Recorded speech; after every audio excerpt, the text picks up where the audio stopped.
Hi, welcome back to my Python series. Last time we learned about lists and tuples. Today, we're going to be learning about dictionaries and sets. Dictionaries are used to store data values in key value pairs. This dict is a dictionary, where the country names are the keys and their capitals are the values. A set is a collection which is unordered and unindexed. Unordered means that there is no particularly order. It's like you have a jar where there's a red marble, a green marble, and a blue marble, and if you try to get one of them out, you won't know which one you're going to get out first. So therefore, it's unordered. Unindexed means that you can't do my set index 0. That wouldn't work on a set like this. Now, we will try this out on Visual Studio Code. Okay.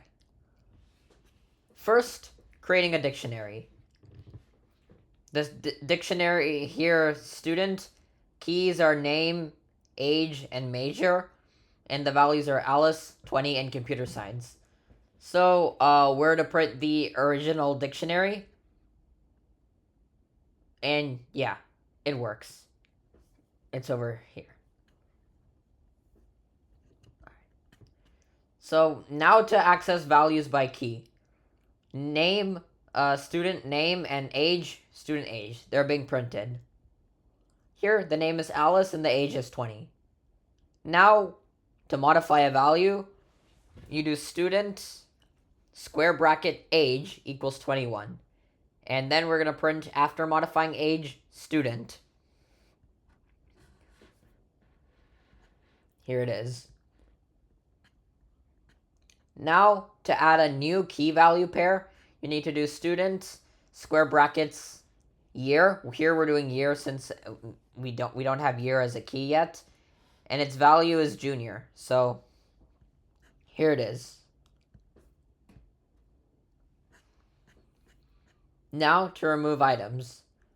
So remove major here is student.pop major. So after removing major student, we have the remove value, remove major. So after removing the major, here's how it looks. And the remove value here is shown as computer science. To check if a key exists, here we do if name in student, print name key exists. Here, name key exists is printed because name is in student. And to check for the length of the dictionary, you do len of student. It's shown here. Number of items, 3. Now, looping through dictionary. We're printing the dictionary keys, and for key in student, we print hyphen, comma, key, as shown here. The keys are name, age, and year. And we're also printing the dictionary's key value pairs. Here we do for key, comma, value in student.items, parentheses. We're printing the key and the value here with this code. So we have name, Alice, age, 21, year, junior. Now to clear the dictionary, we do student.clear, parentheses, in this case. And we're printing after clearing the dictionary and also printing the student dictionary. Here, there's nothing since we cleared it all. Okay, moving on to sets. Okay, let's print this out. Okay, here's how it looks. So first, we're creating a set, fruits. After we create it, we're going to print it. So the original set here is banana, comma, cherry, comma, apple. Now, if we're adding items, here we do fruits.add. In this case, we're adding orange. So after adding an item, we have banana, comma, cherry, comma, apple, comma, orange. Here, it's adding at the end. Adding multiple items. So instead of using .add if we're adding just an item, if we're going to add multiple items, we do .update. So we have grape, comma, mango. In this case, it's now uh, cherry, comma, apple, comma, orange, comma, mango, comma, banana, comma, grape. Also here, you notice how the order is changing. Removing items. Fruits dot remove banana. This will raise an error if banana is not there. But in this case, it is here.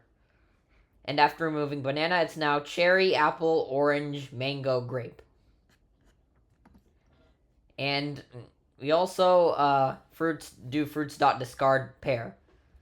It's different from dot remove because here it does not raise the error if the item is not found. So after you discard pair, you have cherry, comma, apple, comma, orange, comma, mango, comma, grape. To check if an item exists, like for example in this case apple, we're doing if apple in set fruits. Then we print apple is in the set. Apple is in the set is printed as the set currently contains apple.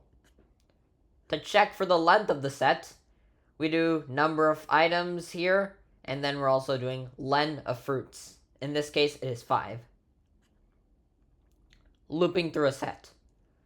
Here we're printing all fruits for fruit in fruits, print hyphen comma fruit. All fruits. Cherry, apple, orange, mango, grape. Okay. Also, we're setting operations. So the tropical fruits here are mango, banana, and pineapple. We're printing union, fruits, and tropical. So the union is grape, cherry, apple, orange, mango, banana, and pineapple. The intersection means items that are in both fruits and tropical. And mango is the only one that's there. The difference will be fruits minus tropical, which is grape, cherry, apple, and orange. And finally, clearing the set.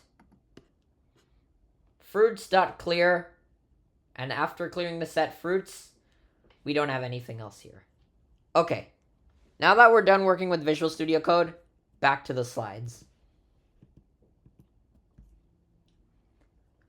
Okay, so we have the list, tuple, set, and dictionary. To declare a list, we need square brackets. To declare a tuple, we need parentheses. To declare a set, we need curly braces or set with the parentheses. And to declare a dictionary, we do curly braces with key value pairs. Now, a list is ordered, a tuple is also ordered, a set is not ordered, and a dictionary has been ordered since Python 3.7 and onwards. A list is mutable, which also means that it's changeable. A tuple is not mutable, also known as immutable. A set is mutable, and a dictionary is also mutable. Alright, a list allows duplicates, a tuple also allows duplicates, and a set does not allow duplicates as there are unique elements only, and a dictionary does not allow duplicates for keys, but values can be duplicated. And to access a list, you do it by integer index. Tuple, you do it by integer index as well. And if you want to access a set, well, you can't. No indexing. And for the dictionary, you access it by key. And the use case for a list is that you can use it for general purpose collection or dynamic data. A tuple has fixed collections or constants like days of the week. They won't change. The use case for a set is membership testing, removing duplicates, mathematical set operations, union or intersection as we saw in VS Code. And for the dictionary, we're storing data in key value pairs, fast lookups, like country to capital. That's all for now. Bye.